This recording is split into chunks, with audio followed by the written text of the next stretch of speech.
இந்த ஆடு வந்து பல்லையாட்டு இனத்தை சேர்ந்த ஆடு. இந்த ஆடு பார்த்தோன்னா நேற்றுக்கு 4 குட்டி போட்டுச்சு. 4 குட்டி போட்டதில் என்ன பிரச்சனைன்னு பார்த்தோன்னா, ஒரு குட்டி இறந்தே பிறந்தது. பாக்கி 3 குட்டி உயிரோடு இருந்துச்சு.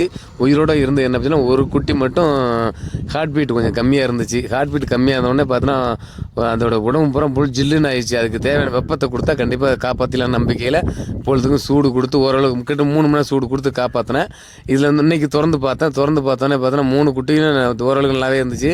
3 குட்டியும் பால் நான் குடிக்க தெரியல. அதில் பால் நம்ம ஊட்டடித்து பால் காம்பில் கையால் விட்டு ஊட்டடிச்சதுக்கப்புறம் தான் திரும்ப ப்ரூடிங் செட்டப் ஒன்று ரெடி பண்ணி வச்சுருக்கோம். அது உள்ளே கவுத்துருவோம்.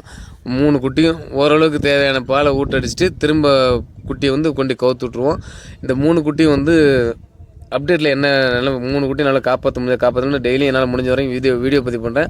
ஒன்றை விட்டு ஒரு நாளாக பதிவு பண்ணுறேன். அந்த 3 குட்டி அந்த கூண்டு மாதிரி ரெடி பண்ணி வச்சுருக்கோம். கோழிக்காக உருவாக்கப்பட்ட ப்ரூடிங் செட்டப்பு. இதை வந்து குட்டி உயரங்கம்மி தான் அந்த இதுக்குள்ளே கூட்டு பாதுகாப்பாக வச்சுருக்கோம். இது ப்ரூடிங் செட்டப்புக்காக ரெடி பண்ணது. இதுக்குள்ளே தான் குட்டிகளை பாதுகாப்பாக வச்சு நம்ம பாதுகாத்துருக்கோம். நன்றி.